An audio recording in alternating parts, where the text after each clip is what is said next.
we know now, it seems like Sony is, I mean, they're full go on moving away from physical games for PlayStation starting in 2028.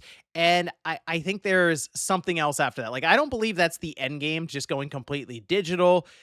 I think there's one other step for publishers and even kind of platform holders that I'll get into here in a moment. And I don't think many people who see this video are going to like it, but I want to make you guys aware as to what some of these executives and CEOs are saying and thinking right now, because as I've mentioned before, it's kind of out of a lot of our hands. It's sort of up to the mainstream and how their sort of behavior when it comes to buying or interacting with gaming and the current media, how it sort of steers the ship. So we're going to talk about why we might be heading for a cloud-based future here soon. Power of the cloud. It's back. So if you guys enjoyed the video, hit the like button, subscribe if you're new. Now, this was all happening earlier this morning with Take-Two Interactive, Strauss Zelnick.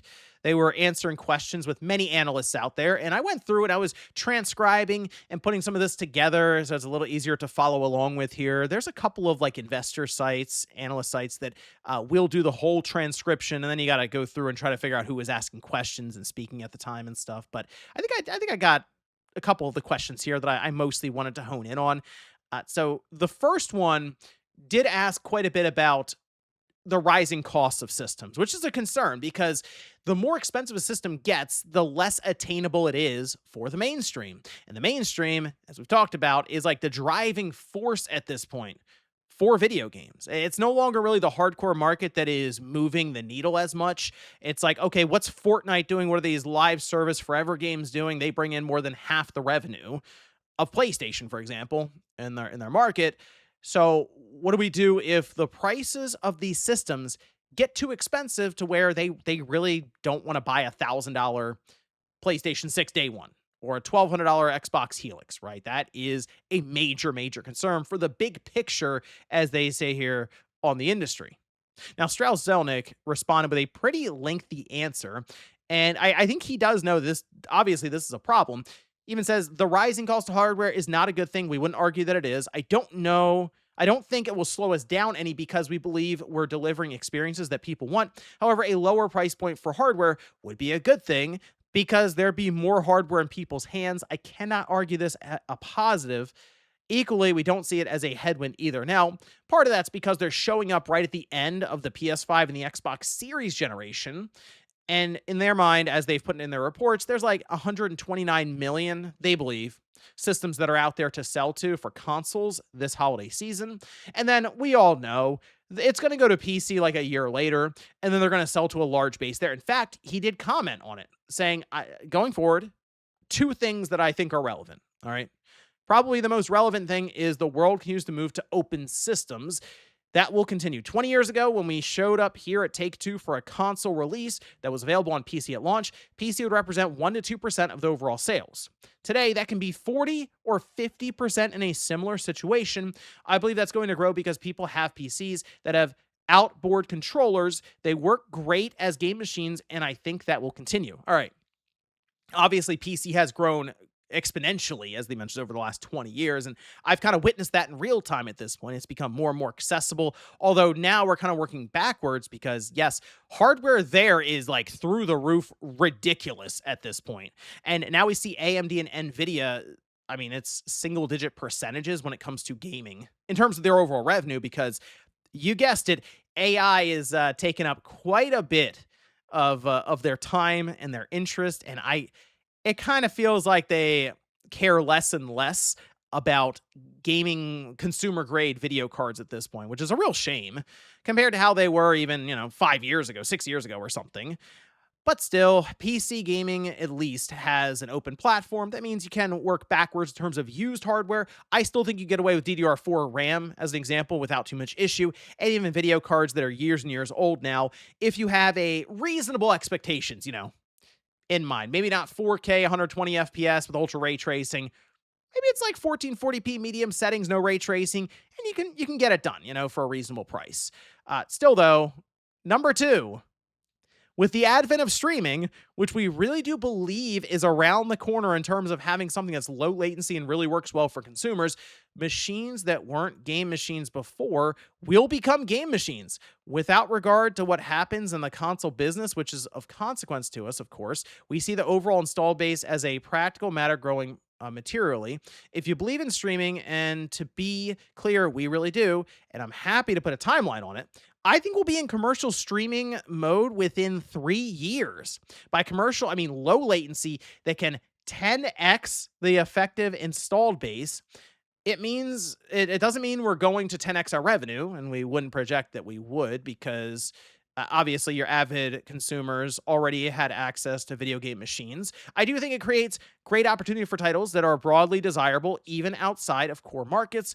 We do have titles like that, obviously. And he goes on to say the third thing, interactive entertainment. It's literally like America's pastime at this point. So many people really do enjoy playing games in some fashion, right? Streaming, though, 3 years for like low latency. So I mentioned I was kind of surprised, I'll say, by by Luna. You know, when I fired it up on Amazon Prime, if you have Amazon Prime, you have Luna, you can just go try it. Like they have a bunch of games that are just there, and it works in your browser, keyboard, mouse, fine, sync up a controller. But it takes literally like a minute to get into a game, right? From open the browser to playing Indiana Jones or Hogwarts Legacy or any of the Tomb Raiders, anything like that, right? And I was a little surprised at the latency.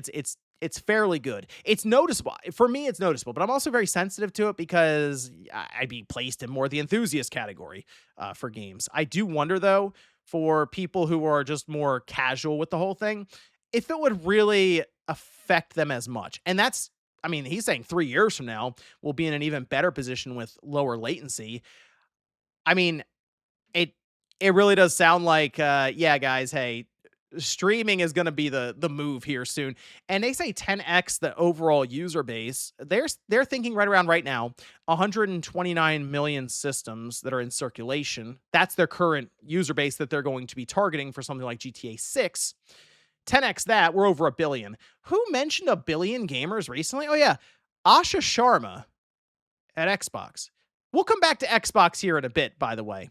So I wanted to go down a little further here because there was a follow up to the streaming thing. Why wouldn't there be? Because he mentioned 10x for total accessible market.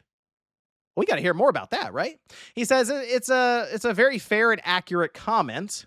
Even when we supported Stadia some years ago, at the same time, we were supporting Stadia about concerns about latency, and that's true. Stadia had some issues with latency at times, and there were also points where I'm playing it and there was no real latency, and I'm like, wow, this is. I see the vision here, but it was so spotty and all over the place, and then the economics behind it of buy this game for full price, but it's also on the cloud. It was too soon.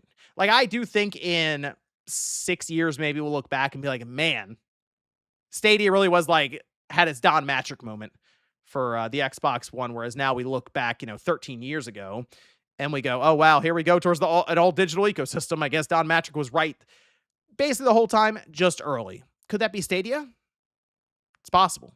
Says you're right. Certain things remain perpetually in the future, like nuclear fusion, which is perpetually 30 years away, although people think it's not now. I hope it's not.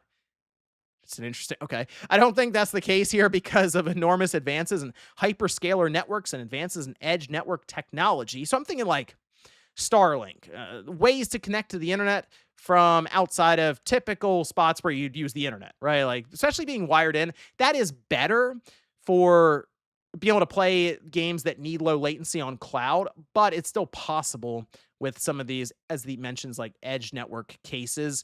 And like 5G is another thing as we see that technology continue to advance. I would point more towards data caps with some of these providers because they can be really annoying with that. And cloud streaming, especially at say 4K, 60 FPS, high bandwidth, it's going to eat up a lot of data. So that's something I think that is a big bottleneck right now anyway. But at the same time, people do also download hundreds of gigabytes for some of these games. So I'm sure data limits are kind of loose right now with some of these companies as it is. But he says, I think, for example, there's one player in the market that's looking at rolling out a significant edge network that would address latency, at least in the US. I picked 3 years kind of because we know it's not tomorrow. I don't think it's 5 years. Of course, I could be wrong. We're not betting any of our company on this. We just see it as another one of the many embedded call options in our security. So they are paying attention to it. And he basically is saying, hey, it's not super far out. It's not soon, but it's somewhere in the middle. And that's why I went with 3 years. So I wouldn't read as much into 3 years. What I would read into is Take Two is very aware of cloud streaming and some of the progress it's seen, we'll say, over the last few years, and some of the big players who are currently trying to figure it out at this time.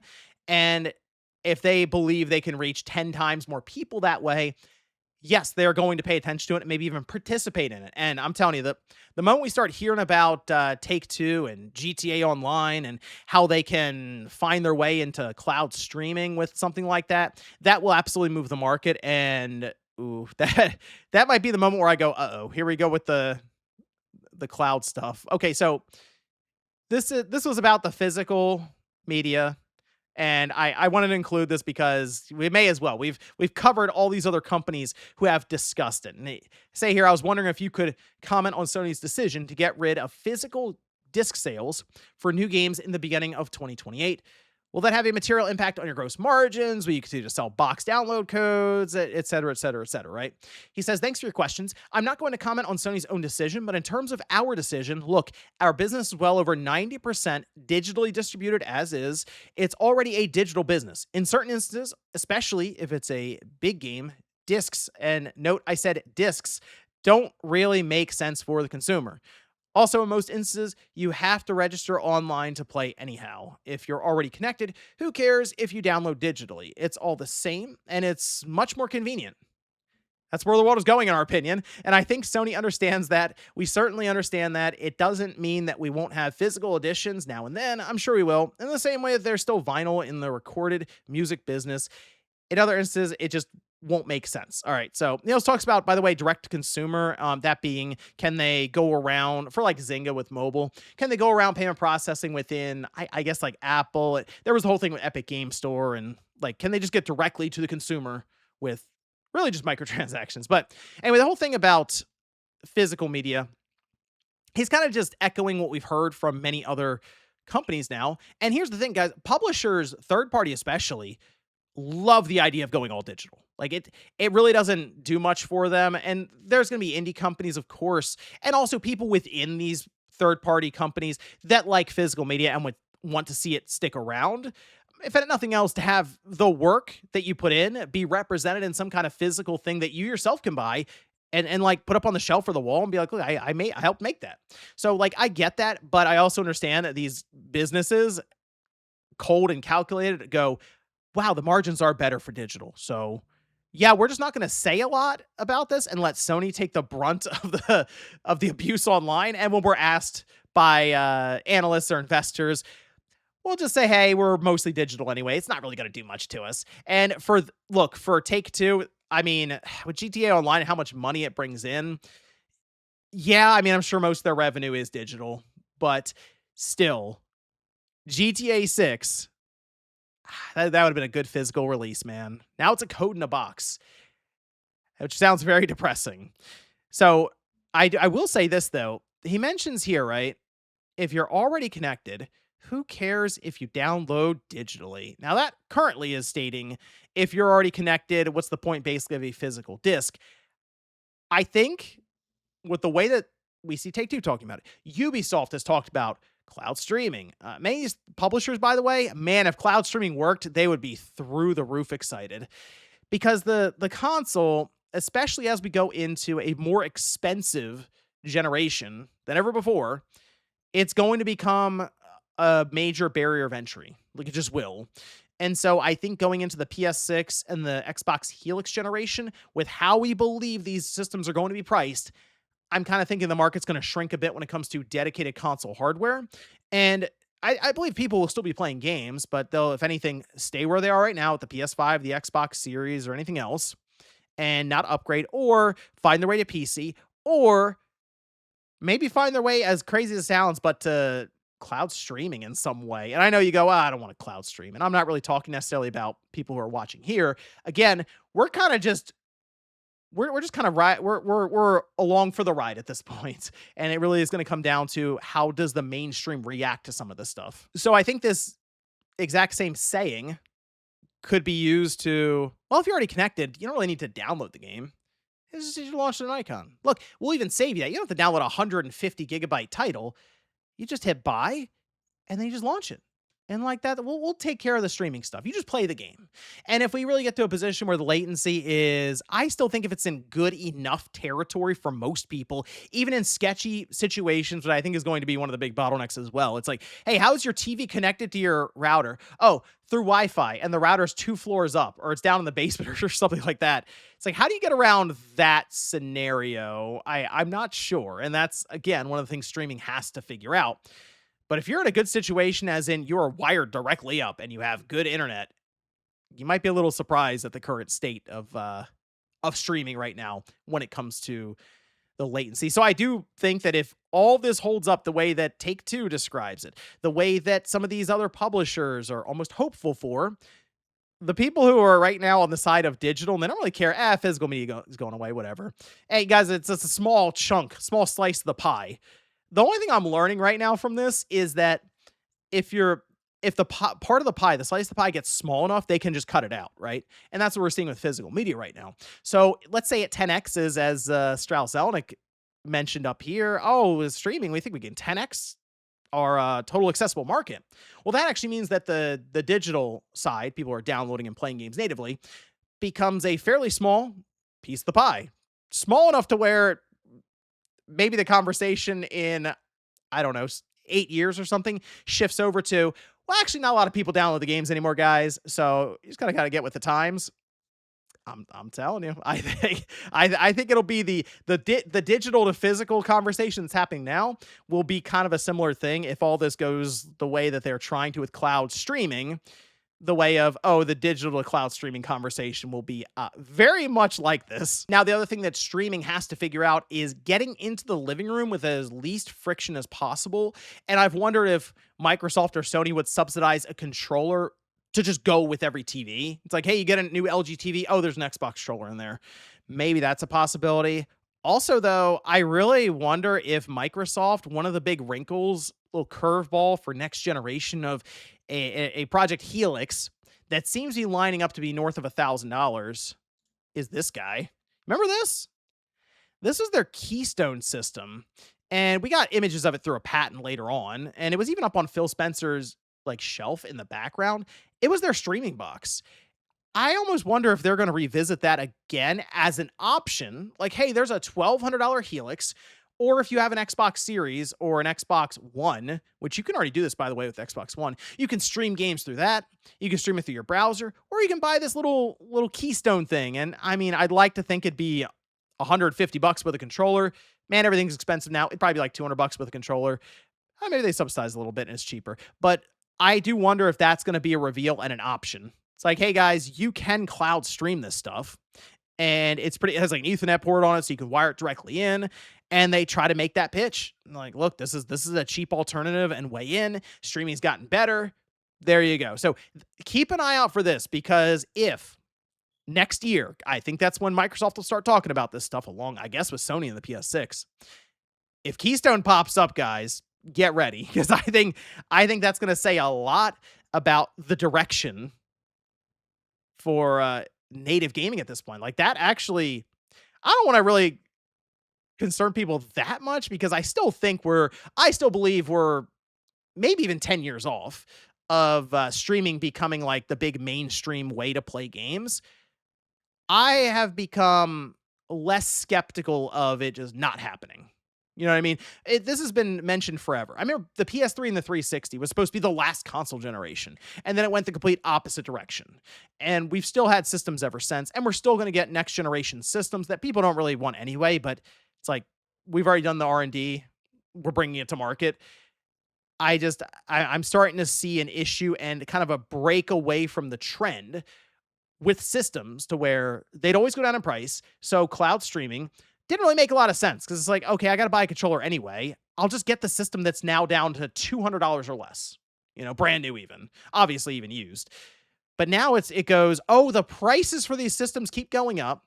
We have an $800 Xbox Series X. We're most likely going to have a $700 or more PS5 by next year because I think prices are going to go up there as well. Now it goes, oh, I'll just buy a $60 or $70 controller and just cloud stream the stuff. I mean, it's just the market now. It's easier to sell cloud streaming than it's ever been, and I do think because as we're seeing the push from physical to digital is all about the margins. Man, going from digital to cloud streaming, the margins get even better, especially for third-party publishers, and the control and security is way better. I mean, it would eliminate piracy, which they're all super concerned about. It's interesting time in gaming, and I really do think 10 years from now, I might bookmark this video. 10 years from now, I'll look back on this and be like, man, that it really is when the gaming industry started to like radically change, like just completely. But let me know what you guys think about this one down below in the comments. I just saw the Q&A and was like, man, there it is. Cloud streaming being talked about again. I don't know. This might be it, guys. Keep an eye out for Keystone next year. Thanks, guys, for watching, and I'll see you next time.